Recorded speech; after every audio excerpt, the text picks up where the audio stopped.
happy start of spring training. The Twins are playing baseball today. They're actually playing 2 games going on right now if you are watching this as I release it.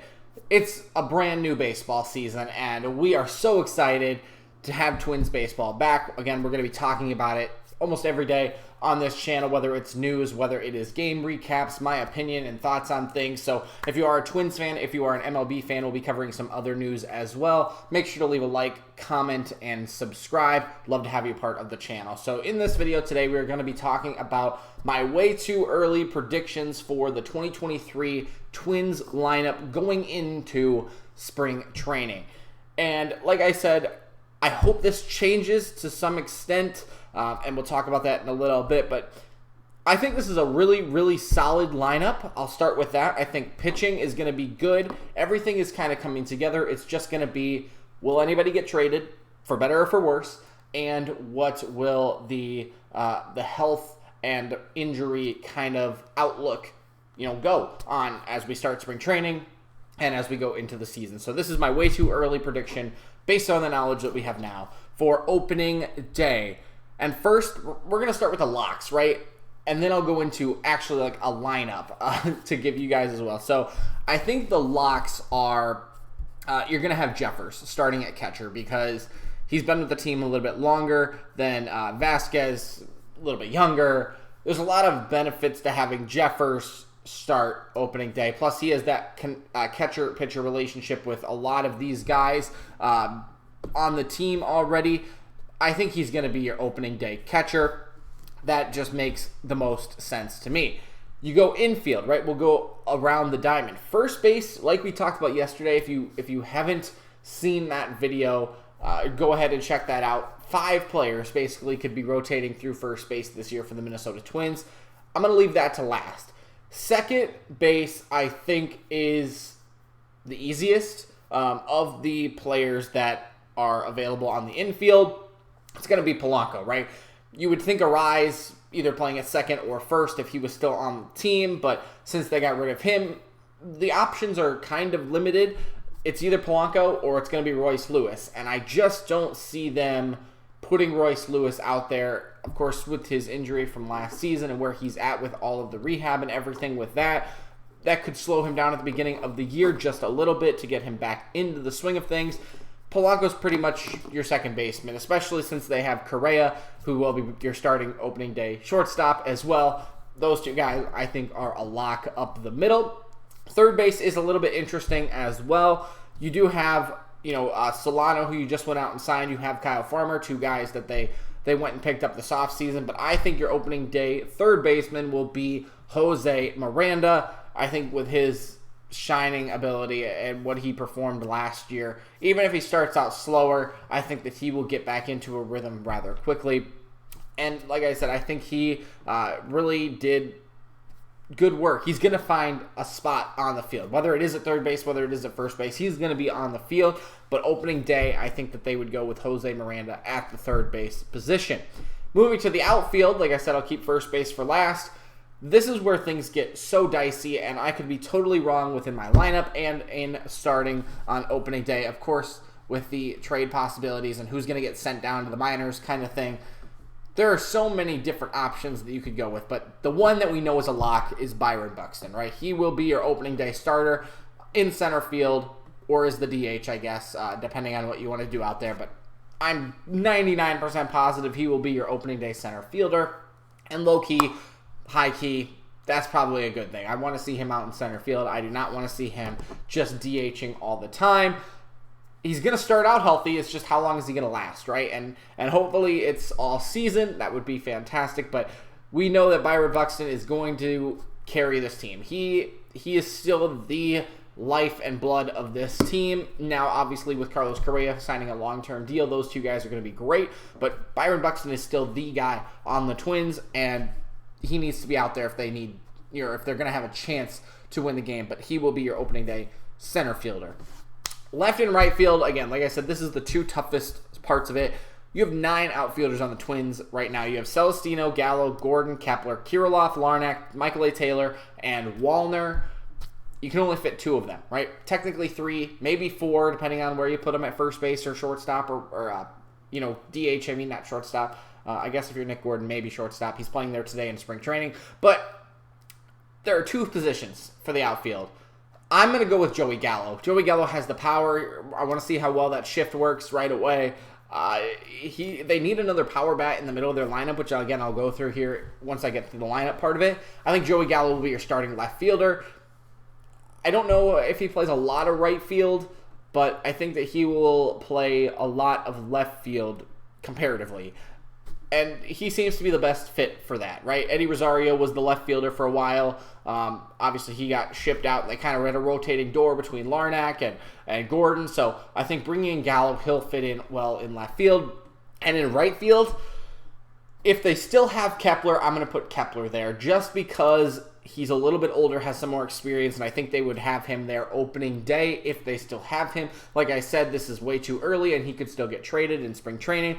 I just think that the consistency, again, over the last couple of years, plus wanting to see what the shift does, I think that will be a good option for right field. That's kind of his position. The only time he really got kind of booted out of that position was last year to give like Kirilloff and Larnach some more opportunities out in right field, but I would see him as your opening day right fielder.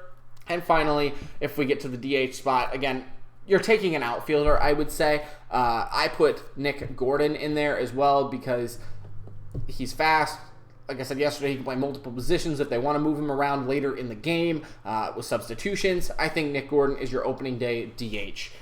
Just because who else are you going to put there? Which leaves first base, and that is why I think you put Alex Kirilloff at first base. I would love to see him at first base. Like I said, maybe that's a little bit biased, but I'd love to see him at first base this season. So let's go through your lineup. Byron Buxton, I think, leads things off. And maybe this is controversial. I was really having a tough time figuring out who would be like the 3 and the 4 hitter. And maybe you put Gordon at the top and you kind of work around that. But I said Byron Buxton, he led off a lot last year. He's a guy who can either get on base or hit home runs.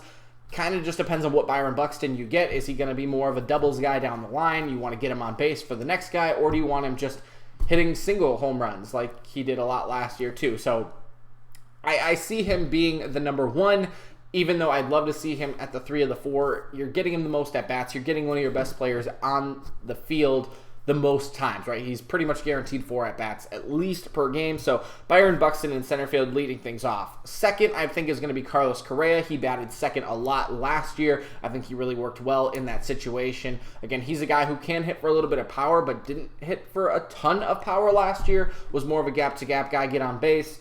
And I think that is a really good opportunity for him in that 2 spot. Of course, he can hit Byron Buxton home, or he can just get on base for the next guy. 3 is really where I'm interested in. I put Joey Gallo at the number 3 spot just because the first 2 guys are righties. And I guess it doesn't really matter who's pitching opening day, if it's a righty or a lefty. I'd probably put this lineup out there anyway. But I put Joey Gallo at the number 3 spot. He is leading off today, which I'll talk about in the game recap a little bit later today. He is leading off playing left field, which is really interesting. And the Twins kind of like to do that. Kepler was a leadoff hitter for a long time, playing out right field. He was a lefty, kind of a power bat back then as well. But I feel like Joey Gallo needs to be deeper in the lineup. And I was going to put him at like 5, but you need that lefty up there. So I put him at 3. Interesting decision, I would say. I put Polanco at 4, and I don't really think he's a 4 hitter, but again, you just really don't have much you can do in this 3 or 4 spot. Everybody is good, right? Everybody's going to be that power contact kind of guy on the Twins. I put Polanco there because he's a switch hitter, and he can hit from power for both sides. So if he has a resurgence like he did back in 2019-ish, I think that he would be a great 4 hitter. Again, maybe it's the Correa situation, right? I don't know where to put Correa. I think since he batted second last year, that makes the most sense, but I think Polanco at the 4 might still be a little too high unless Polanco's batting in that leadoff spot or a number 2, but at the 4 spot being a switch hitter, I think that does help with matchup-wise, so I put him there. Jose Miranda is going to be in the 5th spot. I think this is a really great spot for him. I think he batted a little bit lower like this in the last season lineup as well. He's a powerful right-handed bat. Again, if you're going lefty and Gallo, switch hitter, probably a lefty and Polanco. I think it's good to get another right-handed bat in there, so it makes the most sense, I think, for Miranda. Then you go which is a little bit of an interesting situation here in my lineup. You go Kirilloff, Kepler, Gordon. So Kirilloff batting 6th, Kepler batting 7th, and Gordon batting 8th. That's really interesting, and I don't know if that would happen in a real game just because you're going 3 straight lefties, but Kirilloff is definitely going to be a little bit lower in the lineup, I think, just to, of course, get him healthy, make sure he's playing, but get him healthy if he can go. Kepler, again, has struggled a little bit. I think you still put him out there. I think he's better than a Larnach or a Wallner right now, but he's still not great, and I think you have to see where he fits in the lineup for a while. So you put him at 7, and Gordon, maybe you put him at 9 because he's the second leadoff guy. He's a fast guy if you don't put him first, but I don't know. I guess he just doesn't really fit in this kind of group. So I put him at 8. And then Jeffers, I think, is arguably the worst hitter. That's why I put him at 9.